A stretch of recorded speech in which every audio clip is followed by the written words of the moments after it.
Welcome into another In the Money podcast for KeenelandSelect.com. I'm Tom Leach, along with Keeneland's Director of Simulcasting, Jim Goodman, and just a fantastic card at Gulfstream Park, so loaded with stakes races that we put all of them in this one podcast. If you want to hear our thoughts on the Louisiana Derby Day card, check out the other podcast through Keeneland Select for this weekend. Let's take a look at Gulfstream, Jim. We'll start with the fourth race, the Rampart, fillies and mares, a mile and an 8 over 4 furlongs. You've got Unlimited Budget in there, who was one of the top contenders for the Kentucky Oaks last year. Where did you go? Yeah, it's unusual to have a grade 1 type horse in the fourth race at Gulfstream. Yeah. At 1:22 in the afternoon. So it's a huge day, including the Florida Derby at the 14th race. So the Rampart looks to me has a lot of speed. And I went to Devil's Cave first, and then I went back and looked at it, and Unlimited Budget did not run well on March the 8th, but I think it was just a prep race. They put her at 7 furlongs, which is obviously that's the shortest she's ever run. Her maiden win was at a mile. So they had this race in mind all along for her, and I think that was just a workout. I think Unlimited Budget is a very good single in your early pick 4 or in your pick 3s. I think she's the class of this race. I take Devil's Cave second simply because I think she is the best speed and can probably hang on for a piece. Molly Morgan is a horse that intrigues me a little bit for Dale Romans. She seems to be a notch below the best in here, but she got a little bit better last time out in a $100,000 optional claiming race, and she's working really well, and Corey Lannery's riding really well right now. So I take Molly Morgan for a piece, but Unlimited Budget, the 8 is my pick here. Same for me, Unlimited Budget. I thought she had a little trouble in her 4-year-old debut, too, and I think it's sitting on a big race. I think, if she wasn't, I don't think Fletcher would probably run her here on this day. So Unlimited Budget's the pick for me. Devil's Cave, I'd have to use with her. Also, there's a second horse from Marty Wolfson's barn, Gamay Noir, that I think might be a little value, and sometimes the other Wolfson gets overlooked. So Unlimited Budget, 8 with 2, and then 8 and 6. The next graded stakes we want to look at is the 6th race on the card. It's the Grade 2 Gulfstream Oaks for 3-year-old fillies, going a mile and an 8. And I think Bill Mott he's an outstanding trainer in any circumstance, but on these big days, I think he often fires his best shots. And I'm going to take a stand here with America. 3-year-old debut was so-so on turf, but the fact that Mott's putting her back in this spot suggests maybe he's got confidence there. Johnny Velasquez keeps the mount, which I like. I think there's a little value here. So I'm going to use America, the 1, as the winner, and then box America in the exacta with Camille Claudel, the 3, the 6 in tune, and the 8 house rules, with America being the key horse in exacta keys with those other 3. What about you? Well, we agreed on the first one, not on this one. This is obviously a tune-up for the Kentucky Oaks, so you've got a lot of fillies that are hopefully getting better and going to peak on that first Friday in May. I took Whomping Willow. Dale Romans has this one going the right way, and she's been 6.5 furlongs, 7 furlongs. First time she's ever stretched out. I think she's going to have enough speed to get the lead, and whether she can last a mile and 8, we're going to find out. But I think that she's got a shot to hold off, and you're going to get a price on her. The other horses that I liked, In Tune is an obvious contender, 2 for 2 for Fletcher, and she's probably going to be the favorite. And the other horse that intrigues me a little bit is House Rules. I think you mentioned Jerkins' horse on the outside, and she ran last time out behind Only for You, and unfortunately that horse had to be euthanized after last time when she was very impressive in her next time out, and House Rules only ran 2 1/4 behind her. So I'm going to take those horses, Whomping Willow on top, but I also will use In Tune and House Rules in pick 3s and pick 4s. Yeah, Aurelius Bell was a real impressive winner at Turfway last week out of that race you mentioned for House Rules. Right. So even adds more value to that particular line of thinking. 10th race is the Grade 3 Orchid on the turf, 4-year-olds and up, going a mile and a half. And I ended up with a horse that about this time last year I successfully tabbed in one of these Gulfstream stakes, and that was Ague Marine, if that's how that's pronounced, the 1, likes this track. And I thought the 5-year-old debut, producing the best fig ever in her U.S. races, was impressive to me. And I think on her best day, she can certainly win this. So I'm going to take the 1 as the key horse and then use her in exactas with Antonio Autumn, the 4, the 5, Intimidable Romance, who really was impressive last time, and the 7, Viva Raffaella. What about you?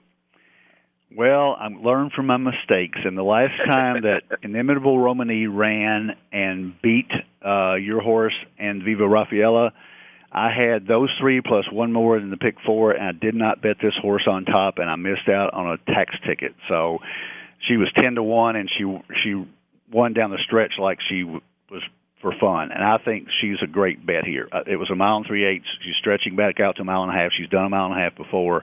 Graham Motion is one of my favorite trainers. Alan Garcia is riding very well right now. So I'm going to take Inimitable Romani on top. With your horses, Caroline Thomas is another horse, the 6, who has run against much better. So I would throw her in there as well. But Inimitable Romani is my pick here, the 5 horse. The 11th race is the Grade 3 Appleton, also on the turf. This one at a mile for 4-year-olds and up. How did you see this one? This one's tough. I got down here a great race, and I got 5-iron question mark. 5-iron is coming back off a layoff. He's the 8 horse for Brian Lynch, one of the best trainers in Canada.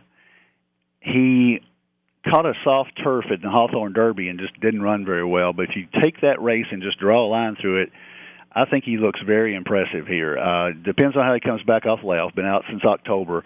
But Brian puts them in where they can win, and I think this horse has a big shot in what's going to be a terrific betting race, because I can make a case for Mr. Online, the 4, Hey Leroy, the 5, Salto, the 2, all ran within half length of each other in 2 or 3 different races. So what I'm going to do is I'm going to take 5-iron on top, the 8, with 2, 4, 5, with all in a $1 trifecta. And that could be a big payoff, because I think 5-iron is going to be a decent price. And if he comes back running, I think he's got a real shot. I'm going to take one of those horses from the all line, the 6 Tetradrachm. I think this might be an easier group than he's been facing. I've liked this horse in a couple of these spots, and he ran okay, but didn't quite get the job done. But I think that the tactical speed that he has could serve him well. He won't have to be on the lead maybe this time. And I think he's got a good race in him, and you could get it at a really nice price. So I'm going to take a shot here with Tetradrachm, the 6. I like Mr. Online. I like Salto. I like 5-iron. In fact, I almost picked any one of those 3 for the win until I finally took a stab with Tetradrachm. So, actually, I think maybe a 4-horse exacta box of those 4 for me might be the way to go. And I think you could get a decent exacta return if you need 2 of those 4 come 1-2. And there are no toss-outs in this race. None. No. 12th race is the Grade 3 Skip Away. 4-year-olds and up going a mile and 3/16 here. And I ended up going with Nevada Kid for Nick Zito. Like the first race out in 2014, and then I like the works leading up to this as well for this horse, the 5 Nevada Kid. And then I'm going to use him with the 10 Sarkis Cayeno, the 9 Norum Vega for Shug McGahee, and the 3 Grand Tito. What about you? I think that after I looked at it the 3rd or 4th time, and Nevada Kid may go wire to wire here. So I do agree with you on the 5 Nevada Kid. The other horses that I would put in a trifecta box or key on top of the trifecta are Norum Vega, the 9 for Shug McGahee. Johnny V ran behind Romanosh the last time, and he came back and won for fun next time out, I think, a couple weeks ago. And then the other horse that I like in here that didn't really run that well last time, but Rosario stays on him. Kenny McPeak, he was really touted last time out. He went off as the favorite in a $100,000 optional claimer at Gulfstream and ran very well at Belmont last year in the Travers as War Dancer. He hadn't lived up to expectations, but he may have another good race in him right here. So I'm going to take your horse, Nevada Kid, over Norimbago and War Dancer. 13th race is the Grade 2 Pan American, 4-year-olds it up at a mile and a half on the turf. This one is, you got a couple of strong mock contenders, including Amiris Prince that we mentioned earlier in the other podcast at the fairgrounds. You got a couple of kitten horses for the Ramseys. Tough spot. How did you see this one shaking out? Well, I don't know about Amiris Prince. Again, he's a contender here. You've got to look at him with Rosario, and if he stays here, he's got a real shot. Maybe making an assumption he does ship to fairgrounds, and I'm going to go with Slumber for the other Bill Mott. That's one of the reasons I'm thinking Slumber is definitely here. So Mott may not want to run those two against each other. Maybe try to split it up and win both of them. So Slumber the One is my pick. I think both Ramsey horses, Charming Kitten and Admiral Kitten, have taken very different routes to this race. One of them going through Sam Houston, but I think they're both live for Maker and Pletcher, and Ramsey seems to be cranking up again. He won the Spiral last weekend, so he's got his horses again. He's firing at them just like he always has. And so I'm going to take the Ramseys behind Slumber, and if Amir's Prince goes in here, you also have to consider him. Yep, I like Slumber as well. I think you look at the last two races, there was just no pace, and I think there's going to be a little more pace, especially the Ramseys have a rabbit in here. So I think Slumber's going to get a little pace to run at this time, which I think he'll like. And I really thought this horse was going to break through and win a big race last year. Never quite, I think, realized the potential. Maybe coming into this year now, Mott gets him right, and he becomes the horse I thought he was maybe going to be last fall. So Slumber is the pick for me, and I'll use him with both of the Kittens, the 5 and the 6, and also the 7 Amir's Prince. So Slumber is going to be the key horse. Exact boxes 1, 5, 1, 6, 1, 7. That gets us to the main event, the 14th race, Grade 1, Veselu, Florida Derby. Between all the basketball and all this racing on Saturday, it's going to be a challenging day to keep the focus. But let's go to the Veselu, Florida Derby at 1 mile and an 8, Grade 1. Not a large field, but an intriguing betting race, I thought, Jim. How did you see this? I thought so, too. There's a couple of horses in here that you probably don't need to play. I don't think East Hall's got much of a shot. All-Star looks like it's just a filler, but the other 6 I can make a case for. And I'm going to go way out on a limb here. I'm going to say Cairo Prince is the obvious favorite.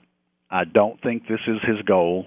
I think Godolphin wants to win the Kentucky Derby, and I believe the Cairo Prince is pointing toward the Kentucky Derby, and I'm not going to say that he's not going to win it.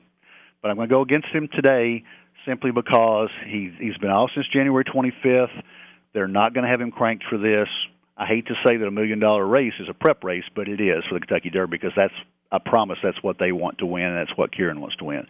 So I'm going to go against Cairo Prince. Constitution, the 4, has a real shot in here. General A-Rod, the 6, has a real shot in here. I'm going to pick Nick Zito with Spot on the outside. Ooh. And it's just one of those things. I have a feeling that this race, these other horses are getting so much attention. Wildcat Red came out of the Fountain of Youth. Cairo Prince is going to be the favorite. Constitution for Todd Pletcher. General A-Rod out of the Fountain of Youth. Spot's going to be the totally overlooked horse in here. And how many times have you seen in a 3-year-old prep somebody just jump up that you don't think is going to do it? Nick Zito, Lescano. Good line of reasoning. Yeah, Lescano won the race in the Swale, a 7-furlong race. Lescano is across the ocean riding the horse of the Dubai World Cup, Ron the Greek. And so Zito picks up Lannery. Lannery's been riding really well the last few weeks at Gulfstream. I just think that it kind of fits. I think that this race, the smart money is going to go on Cairo Prince. The smart money is going on Constitution. My dumb money is going to go on Spot. I'm going to take him on top of the other logical horses in the try, and I'm going to play him to win because I think you're going to get 9, 10 to 1, something on him.